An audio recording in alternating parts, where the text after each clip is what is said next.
আপনার মনের মধ্যে যত বড় আশা থাকুক না কেন, ফজর নামাজের পরে সকালবেলা জায়নামাজের মধ্যে বসে এই ছোট দোয়াটি যদি আপনি শুধুমাত্র 3 বার পাঠ করতে পারেন, আপনার মনের সে আশা আল্লাহ পূরণ করবেই করবে। নবীজি ওয়াদা করে বলেছেন। একজন বোন আমাদেরকে কমেন্টস করে জানিয়েছেন তিনি বড় বিপদের মধ্যে পড়ে গিয়েছিলেন। তিনার স্বামী ইনকাম ছিল না, ভালো চাকরি হয় নাই, খুব বেশি অভাবের মধ্যে ছিল এবং তিনি এই আমলটি করেছেন। ফজরের নামাজ পড়ার পরে সকালবেলা জায়নামাজের মধ্যে বসে সেই বোন আমলটি করেছেন। আমলটি করার 5 মিনিট পরে তিনার ফোনের মধ্যে কল এসেছে, তিনার হাজবেন্ডের ভালো চাকরি হয়েছে, তিনার টাকা পয়সার ব্যবস্থা হয়ে গিয়েছে, তিনার মনের আশাকে আল্লাহ পূরণ করেছে। আপনারও মনের মধ্যে যত আশা আকাঙ্ক্ষা আছে আল্লাহ পূরণ করবে। অভাব অনটনের মধ্যে আছেন, অভাব অনটন আল্লাহ দূর করবে। স্বয়ং নবীজি বলেছেন এই দোয়াটি পড়ার পর আল্লাহর কাছে যেই কোনো দোয়া করবেন সেই দোয়া কবুল হবে, মনের আশা পূরণ হবে, অভাবকে আল্লাহ দূর করে দিবে। তাহলে প্রিয় দিনী ভাই এবং মহিলা মা ও বোনেরা, আপনাদেরকে আমি একদম সহজে এই দোয়াটা স্ক্যানের মধ্যে লিখে দেব বাংলাতে। আপনারা ফজর নামাজ পড়ার পরে সকালবেলা আপনি জায়নামাজের মধ্যে বসে বাংলাতে দেখে দেখে দোয়াটি 3 বার পড়বেন শুধুমাত্র। তারপরে আল্লাহর কাছে দোয়া করবেন। আপনার ভাগ্যকে আল্লাহ রাব্বুল আলামিন পরিবর্তন করে দেবে, কপাল খুলে দেবে, যা চাইবেন তাই পেয়ে যাবেন ইনশাআল্লাহ। প্রিয় দিনী ভাই এবং মহিলা মা ও বোনেরা, আপনাদের মনের মধ্যে যত বড় আশা থাকুক না কেন, ফজর নামাজের পরে সকালবেলা জায়নামাজের মধ্যে বসে নবীজির শিখানো ছোট্ট দোয়াটি পড়ুন। আল্লাহ রাব্বুল আলামিন আপনার মনের সে আশাকে পূরণ করে দিবে। আপনি আল্লাহর কাছে ধন সম্পদ টাকা পয়সা চাইলে, ঋণ থেকে মুক্তি চাইলে আল্লাহ রাব্বুল আলামিন আপনার মনের নেক আশাগুলোকে পূরণ করে দিবে। বিপদ আপদ বালা মুসিবত দুঃখ কষ্টগুলো আল্লাহ রাব্বুল আলামিন দূর করে মনের মধ্যে শান্তি দিবে, আপনার জীবনকে সুন্দর করে দেবে। আপনি এই আমলটি করে আল্লাহর কাছে দোয়া করলে আপনার ভাগ্যকে আল্লাহ পরিবর্তন করে দেবেন। নবীজি বলেছেন।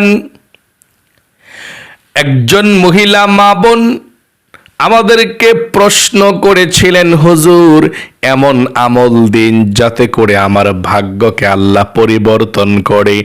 আমার স্বামী বিপদের মধ্যে আছে, চাকরি হয় না, অভাব অনটনের মধ্যে আছি। সেই মহিলা মা বোনকে আমলটি দিয়েছিলাম। আমলটি করে ওই মহিলা মা বোন বলেছেন, ফজরের নামাজের পরে আমি আমলটি করেছি হুজুর, করার পরে 5 মিনিটের মধ্যে আমার মোবাইলের মধ্যে ফোন আসলো, আমার স্বামীর ভালো চাকরি হয়ে গিয়েছে, আল্লাহ ব্যবস্থা করে দিয়েছে। আল্লাহু আকবার। আপনি সুসংবাদ পাবেনই পাবেন। এই আমলটি করতে হলে আপনাকে ফজরের নামাজটা সুন্দরভাবে আপনি সঠিক সময়ে পড়বেন। ও ভাই এবং মহিলা মা বোনেরা, ফজরের নামাজ যদি আপনি সঠিক সময়ে আদায় করেন তাহলে নবীজি বলেছেন অর্ধরাত পর্যন্ত দাঁড়িয়ে তাহাজ্জুদের নামাজ পড়লে যেমন সওয়াব হবে তেমন সওয়াব আল্লাহ রাব্বুল আলামিন আমল নামার মধ্যে লিখে দিবে। আল্লাহু আকবার। এবং এশারের নামাজটাও যদি আপনি সঠিক সময় আদায় করেন, আরো অর্ধরাত পর্যন্ত তাহাজ্জুদ পড়ার সওয়াব হয়ে যায়। অর্থাৎ এশারের নামাজ এবং ফজরের নামাজ সঠিক সময় আদায় করলে সারা রাত পর্যন্ত কোরআন পড়ার, তাসবিহ তাহলিল জিকির আজকার করার সওয়াব আল্লাহ রাব্বুল আলামিন আমল নামার মধ্যে লিখে দিবে। আল্লাহু আকবার। তাহলে মহিলা মা বোনেরা, ফজরের নামাজটা সুন্দরভাবে আপনি আদায় করবেন। ফজরের নামাজটা পড়ার পরে আমলটি কিভাবে করবেন শুনুন। ফজরের নামাজ পড়ার পরে আপনি তাসবিহ তাহলিল জিকির আজকারগুলো করবেন, যতটুকু জিকির আজকার আছে আপনি পারেন। ফজরের নামাজের পরে আপনি যদি পারেন আয়াতুল কুরসি পাঠ করবেন, তারপর সূরা হাসরের শেষ 3 আয়াত তেলাওয়াত করবেন। এভাবে যত আমলগুলো আছে, জিকির আজকার আছে, সবগুলো করবেন। করার পরে মুনাজাত যখন দিবেন, তার পূর্বে আপনি ওই জায়গাতে বসে গিয়ে এই আমলটি করবেন।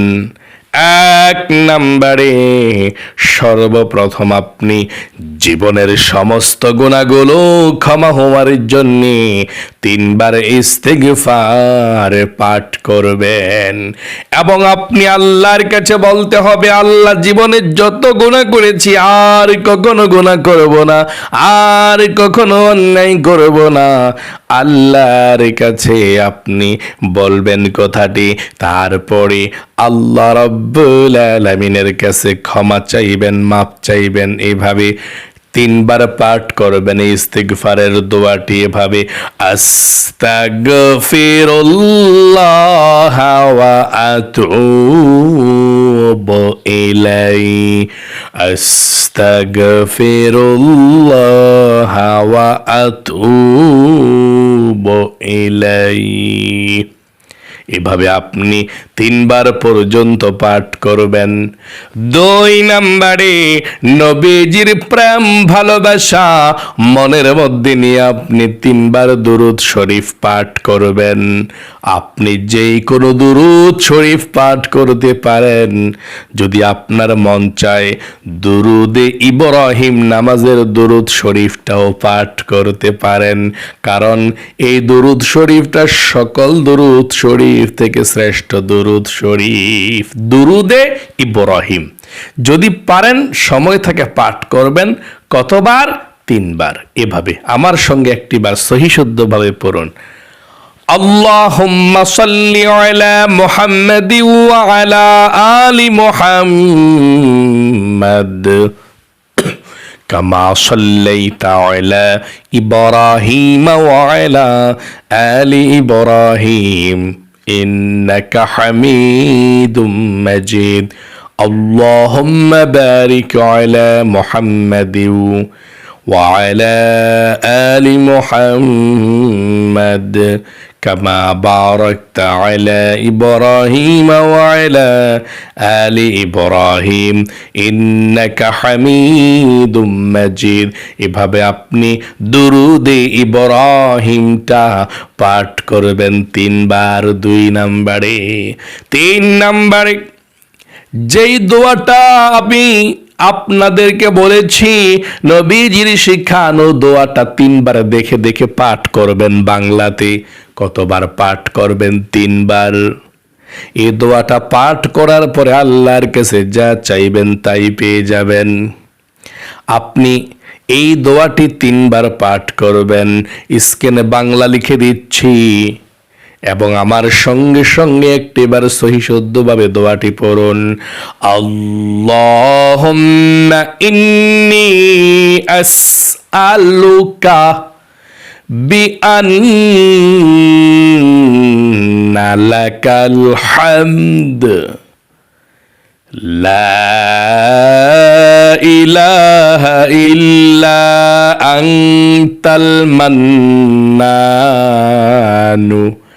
বাদিউস সামাওয়াতি ওয়াল আরদ ইয়া যাল জালালি ওয়াল ইকরাম, ইয়া হাইয়ু ইয়া কাইয়্যুম। আশা করি দোয়াটি পাঠ করতে পেরেছেন। আপনার দেখে দেখে পাঠ করলেই চলবে, বাংলাতে উচ্চারণটা লিখে দিয়েছে ইনশাআল্লাহ। এই দোয়াটি 3 বার পাঠ করবেন। 3 বার দোয়াটি পাঠ করার পরে সর্বশেষ আবারও 3 বার দুরুদে ইব্রাহিম নামাজের দুরুদ শরীফটা আবারও 3 বার পড়বেন, অথবা যে কোনো ছোট দুরুদ শরীফ পারলেও চলবে, কোনো সমস্যা নেই। আপনি 3 বার আবারও পাঠ করবেন দুরুদ শরীফটা প্রথমের মতো পাঠ করে আল্লাহ রাব্বুল আলামিনের কাছে মুনাজাত করবেন এভাবে, আল্লাহুম্মা আমিন। তারপর 3 বার আল্লাহকে ডাক দিবেন এই নামটা বলে, ইয়া যাল জালালি ওয়াল ইকরাম, ইয়া যাল জালালি ওয়াল ইকরাম, ইয়া যাল জালালি ওয়াল ইকরাম। এভাবে 3 বার আল্লাহকে ডাক দিয়ে আল্লাহর কাছে বলবেন কোন সমস্যার মধ্যে আছেন, কোন বিপদ আপদের মধ্যে আছেন। আল্লাহর কাছে বলবেন, যা বলবেন তাই কবুল ও মঞ্জুর হয়ে যাবে, মনের আশা পূরণ হবে, ভাগ্য আল্লাহ পরিবর্তন করে দিবে। আপনি আল্লাহর কাছে চাইবেন, আল্লাহর কাছে শুধু চাইবেন চোখের পানি ছেড়ে দিয়ে। এভাবে চাওয়ার পরে, সবার জন্য দোয়া করার পরে সর্বশেষ বলবেন, আল্লাহ নবীজির উসিলায় দোয়াকে কবুল করো, আমিন বিরহমাতিকা ইয়া আরহামার রাহিমিন। প্রিয় দিনী ভাই এবং মহিলা, মা ও বোনেরা, আশা করি খুব সুন্দর করে বুঝতে পেরেছেন, জানতে পেরেছেন কিভাবে আমলটি করবেন, ভাগ্য পরিবর্তন করার আমল, বিপদ আপদ দূর হওয়ার আমল। আল্লাহু আকবার। আমি আবারও বলে দিচ্ছি নিয়ম কানুনটা। পবিত্রতা অর্জন করে আপনি পবিত্রতা অর্জন করে ফজরের নামাজটা পড়ে সেই জায়গাতে বসে যাবেন, তাসবিহ তাহলিল জিকির আজকার করবেন যতটুকু করার আছে। তারপরে বসে আপনি নবীজির প্রেম ভালোবাসা মনের মধ্যে নিয়ে কিন্তু আমলটি করতে হবে।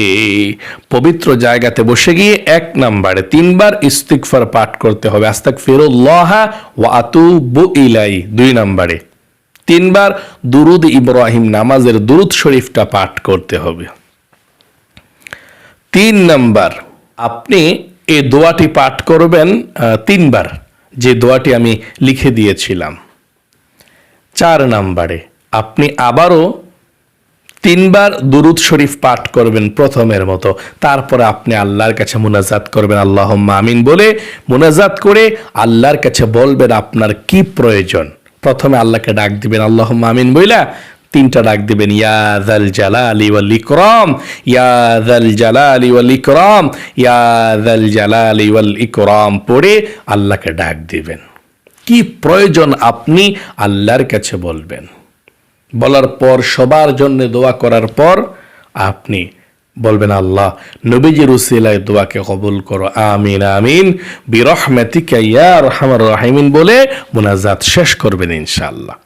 প্রিয় দিনী ভাই এবং মহিলা, মা ও বোনেরা, যারা এই আলোচনাটি শুনতে পেরেছেন, বুঝতে পেরেছেন, আল্লাহ আপনাদেরকে কবুল করুক, মঞ্জুর করুক, মনের অনেক আশাগুলোকে পূরণ করুক, বিপদ আপদ দূর করুক, জীবনে একবার হইলেও মক্কা মদিনায় যাওয়ার সুযোগ করে দেখ, আমিন। আজ এ পর্যন্তই, আবারও অন্য কোনো ভিডিওতে দেখা হবে ইনশাআল্লাহ। সেই পর্যন্ত আপনাদের সকলের সুস্বাস্থ্য আল্লাহর কাছে কামনা করে আজ এখানেই বিদায় নিচ্ছি।